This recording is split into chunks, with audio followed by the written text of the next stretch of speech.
over. Pokemon, rest in peace. Pokemon cards are dead. Nike murdered the shoe market. Guys, eBay is dead. Pumpkin spice latte. Why did you have to take it to pumpkin spice latte? Okay, fine.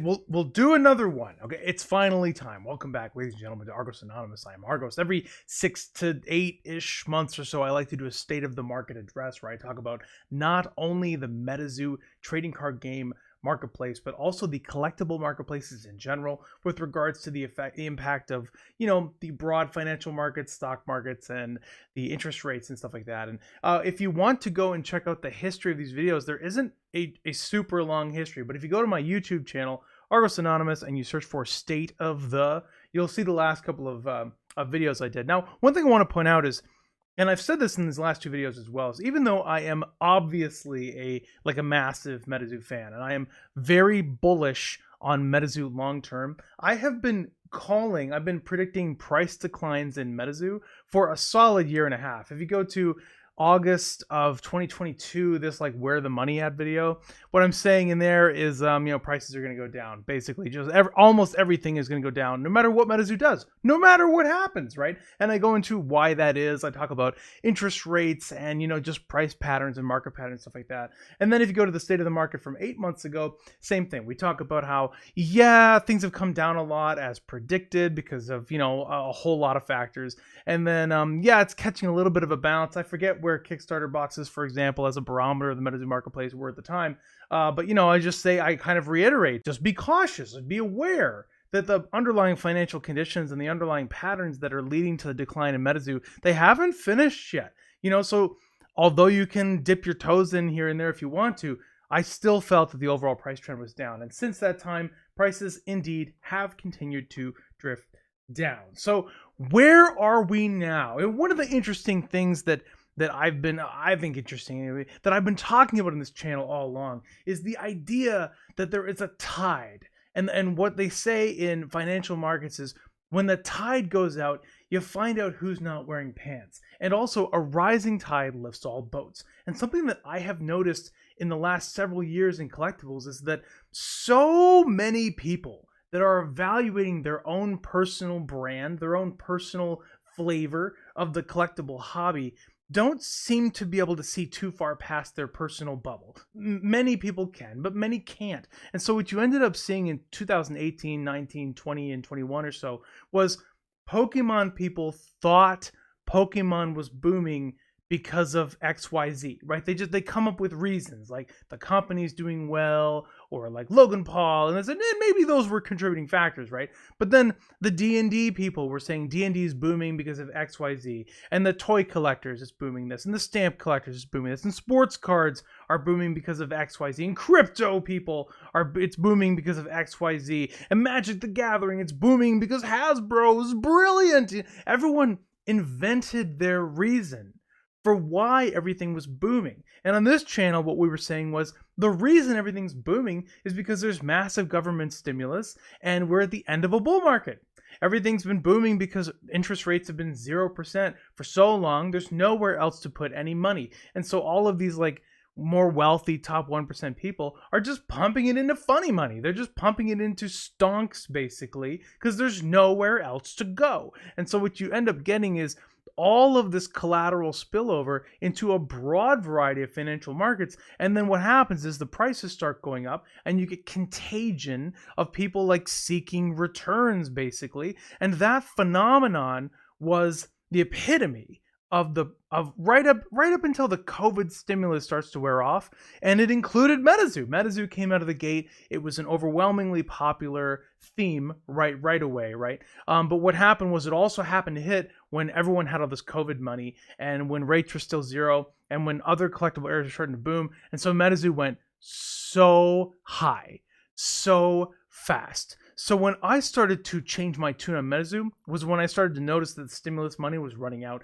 and when I predicted that the Fed was going to start raising their interest rates. And if you go to one of these prior videos, what you're going to see is I talk about a chart where I show, I forget if it was I think it was a year and a half ago, where I say the Fed had done their first rate hike, and I showed on a chart where I thought it was going to go, and they were just going to crank it and crank it and crank it, and they did. And what you started to see was the stock market pulling back. Now, recently, it's turned around a little bit. Collectibles pulling back and things starting to fall, and that is why I said, look, man, it doesn't matter what MetaZoo does. It doesn't matter what Pokemon does. It doesn't matter what MTG does. They're all gonna go down. It's gonna go down. It doesn't matter. Now, a company, an individual company, can make it worse by making mistakes. Absolutely. But even if they do everything perfectly, the prices had to go down. Everything had gone so high so fast on stimulus, on funny money, and now money actually has value. Now that the interest rate is higher, you can just put money in a high yield savings account and earn 5% on your money, for now anyway, for the foreseeable future. And so the wealthy people that have all these hundreds of thousands or millions of dollars sitting around, they have a place to put it that's not just dying in the bank. They can actually get a return off it, like a zero risk 5% return. And so what we have seen is the manifestation of that prediction, where things have just kept on going down and down and down. So how do we know when we might be getting closer to the bottom, right? And I'm not saying we're there yet. I'm just saying, how do we know we're getting closer? And I think what you want to look for is the inverse of what you saw in 2020 and 2021.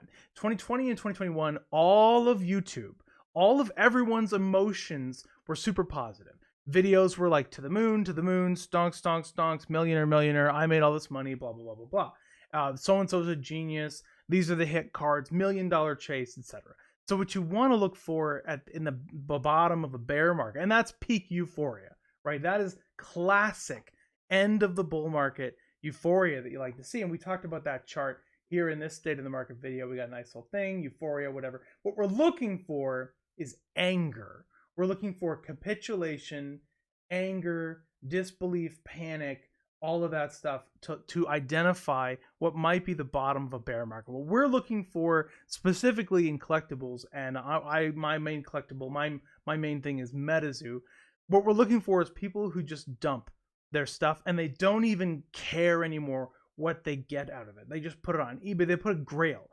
A grail MetaZoo card, a card that would have been a massive, massive hit a couple years ago. They put on eBay, $1 minimum bid, and they didn't even care. They just want it gone. That's what you want. You want to go to Facebook and you see all these people. You want to see people saying, MetaZoo dead, I want it gone, MTG dead, Pokemon dead, Pumpkin Spice Latte dead. And look, this is exactly what we're saying. And again, I'm not saying this is the absolute bottom. It is impossible to predict the absolute top and the absolute bottom, but we're just looking for indicators of things.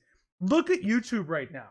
We've got D&D sales crash, Hasbro stock tanks, D&D is dead, it's over. Pokemon, rest in peace. Pokemon cards are dead, and in a junk card era, gaming is dying. This is why. It's over. Nike, the shoe market. Nike murdered the shoe market, right? This is an example of a person who isn't seeing past their bubble, right? Did Nike murder the shoe market? Well, I don't know. Is it Nike's excellent corporate management that made shoes boom? Or was it just a byproduct of everything was booming? And now that Nike shoes are crashing, is it really Nike? Is it really Nike, the company, that murdered the shoe market? Or is everything going down? Disney, perfectly happy with their catastrophic downfall. Disney stock is dead. Is streaming dead? Streaming is apparently dead. Resellers are asking the question, is eBay dead? Guys, eBay is dead. That's right. 5 reasons Amazon sales are dead right now. The comic book industry is dying. Pumpkin Spice Latte. Why did you have to take it to Pumpkin Spice Latte? Of all the places in the world you had to go, it was Pumpkin Spice Latte. You can't leave one sacred thing in American culture alone. No, they can't. If you can see past your bubble, you'll know that this is a byproduct of the bust era. Nothing can go up forever. Nothing. After every single boom, there is going to be a bust. And collectibles, apparently Pumpkin Spice Latte as well, everything financial follows that pattern. MetaZoo is no different. So when I look at MetaZoo right now, what I see is capitulation. Again, I'm not saying it's the absolute bottom. I'm seeing people selling things for it doesn't matter anymore. I'm seeing like everyone is dead. It's over. It's just like Pokemon. It's like MTG. It's like comics. And someone's going to go to the comments. I get it. And they're going to say, that's a bad comparison. You're right. I am naming large companies, but the commonality is large companies, small companies, all of these companies follow the same pattern. And so the question for you should be, if you're a MetaZoo fan, your biggest question lately is, will MetaZoo survive the bust?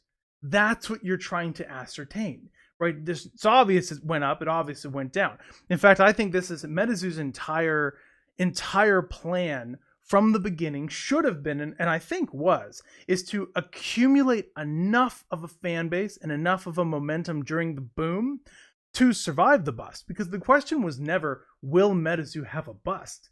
The question was, will it survive the bust? Your question shouldn't be, will Flesh and Blood, will Nike shoes, will whatever have a bust? Of course it will. The question should be, will it survive the bust? Or will the collectible class ever come back? Right? Because some of them never will. Look at Beanie Babies, right? Beanie Babies boomed because everything was booming in the late 90s. And yeah, some people, there's a couple Beanie Babies that are still worth money. But for the most part, the Beanie Baby collectible trend has like died off, And if you think about it, it's just a stuffed animal, right? I'm sorry if I've offended someone who's a Beanie Baby person out there, but like, there's really nothing else to it, right? It's just Beanie Babies, right? I mean, you can't really make like a huge Beanie Baby IP or anything, So there isn't like an adventure story, backstory to Beanie Babies that would probably like capture the hearts of, children worldwide. It's just, I don't know. It was a byproduct of the craze. Furbies did the same thing. Furbies boomed in the late 90s. Why? They made a Princess Furby. I think it sold for like $100,000. How crazy is that? That's what we've had the last few years. People just pumping money into stuff. So anyway, when I look at MetaZoo now, here's what I think is going to happen. This is just what I think. Here's my prediction from this point on. I don't know that prices are at the bottom, but I am seeing significant support for Kickstarter PSA 10s and Kickstarter full hollows on the market since last summer. Pretty much running sideways. Kickstarter booster boxes as well. Pretty much the price has been running sideways now since like last summer. Yeah, it oscillates. It goes up a little bit, goes down a little bit. So Kickstarter seems to be catching a bid. Sample cards also they've come down quite a bit. Absolutely. In fact, sometimes they're still coming down quite a bit. Like you can get full hollows for $300 to $500 on eBay, which is way less than it was a year ago. But people are buying them. And then certain grails like red inks are definitely being bought up. The Collecticon stamped samples, which are all like one of a kind as far as we know. Supposedly there could be a few of them, but we've never seen them. So I'm assuming one of a kind until we see two of them. Those are being bought up. Like certain grails are being bought up. And so I think what's going to happen is MetaZoo has money. They have enough money to survive. Their revenue is quite high, right? High enough that they've been investing in infrastructure to set them up for a brighter future, such as the online trading card game client that's coming out at the end of this year. They have like a closed beta end of the month, but open beta end of this year, okay? So MetaZoo has lost a lot of ground in local game stores because of the massive overprinting of Wilderness and UFO. Specifically, those two sets tanked in value due to massive overprinting. Not only was the first edition core set overprinted, but they rapidly followed the first edition sets with like an eBay version and a big box version, these reprints that are more desirable that further crushed the value of the retail set. And so basically like a nation of small game stores they tried MetaZoo and then they backed away because of those two sets. However, MetaZoo, even though some of the smaller, less liquid stores have been like hesitant to pick up MetaZoo again, MetaZoo has been very successful at expanding its corporate relationships. So now you're seeing MetaZoo expanding by they're selling Karami Cryptid Carnival, for example, via TCG Player as like in an official capacity, not just some store. TCG Player itself is selling the MetaZoo product. Fanatics is selling MetaZoo Direct, and they have their own distribution network as well, like the Sports Network, which is a really big deal. eBay is selling it as their own product, not someone selling it on eBay. eBay is promoting MetaZoo and selling MetaZoo products. You're seeing it in Claire's, Hot Topics, Walmart, Target, Barnes & Noble. So MetaZoo is circumventing, in some ways, the deficiency of representation at local game stores by pushing it out through massive corporate conglomerates. They are trying to earn back local game stores. They do have like retailer, they're pushing product back through distribution. They have dramatically reduced their print runs to avoid overprinting, to support prices, to try and help these local game stores like carry the product and have less risk. Okay, so they've really been taking a lot of steps towards a brighter future. And then in order to encourage gameplay, MetaZoo has been developing and soon will release the online game client, which will teach the game and hopefully help people connect and play and enjoy it, even if their local game store does not yet carry MetaZoo or doesn't want to try it again until they see price support. And then I think that what will eventually happen is, because MetaZoo is well funded, because they are progressing, they have really impressive corporate relationships, and they have an impressive lineup of investors. They continue to be creative. When people get the products, they love the products. They definitely have a problem with product delivery, and I think that's the biggest remaining issue for MetaZoo. Since they've cleaned up public relations, they've cleaned up print runs, they've cleaned up all this other stuff. If they can deliver products on time as described, that's by far the biggest issue, then there isn't much left to hold them back. And eventually, the overprinted product, it's going to take a while, but eventually it will dry up. That's what I think. And then when that starts to dry up, and as we get out of this bear market, which will, as hard as it is to see past the capitulation, the anger, and the despondency of this moment, we will leave this bear market eventually. And then this very short printed product from this bear market period is going to be much more difficult to find, in my opinion, than the dramatically overprinted product of the bull market area, the wilderness and the UFO. Even Seance seems like it's still around. It's not dramatically overprinted, but it was like maybe a little bit heavy. But starting from native forward, things have been really dry. I don't know what the print run on Chrome is, but I'm very interested to see if they printed extra or if it's like that's all they have, right? When that happens and MetaZoo is still advancing, when people realize that there's no liquidity issue in MetaZoo, that they're just running a business. They're hiring people and firing people, expanding things, changing, pivoting. They're doing whatever they need to do to develop, survive, and grow.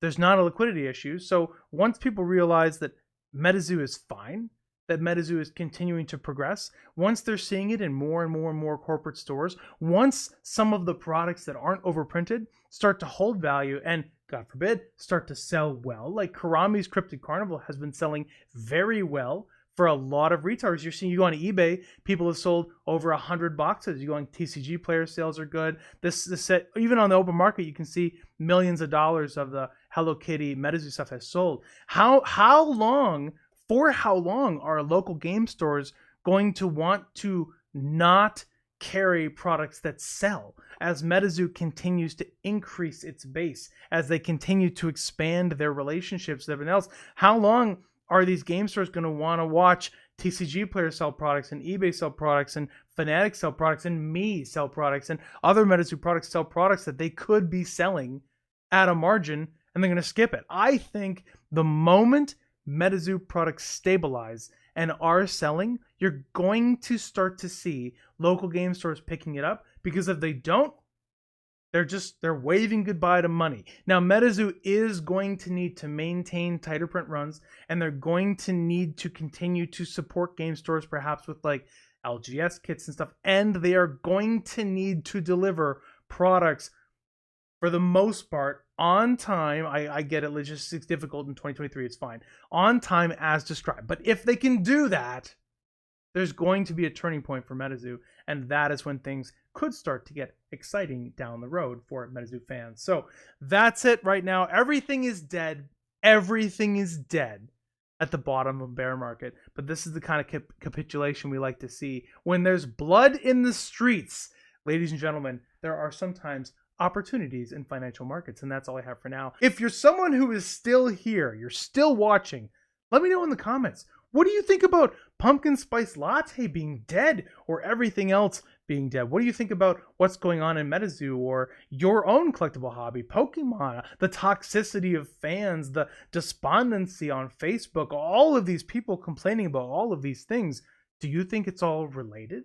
Or do you think each company really has its own sort of like hit or miss responsibility. Do you think every boom is followed by a bust? I would love to know. Put in the comments. We'll have a little discussion about it. Have a fantastic week. This is Argos, signing out.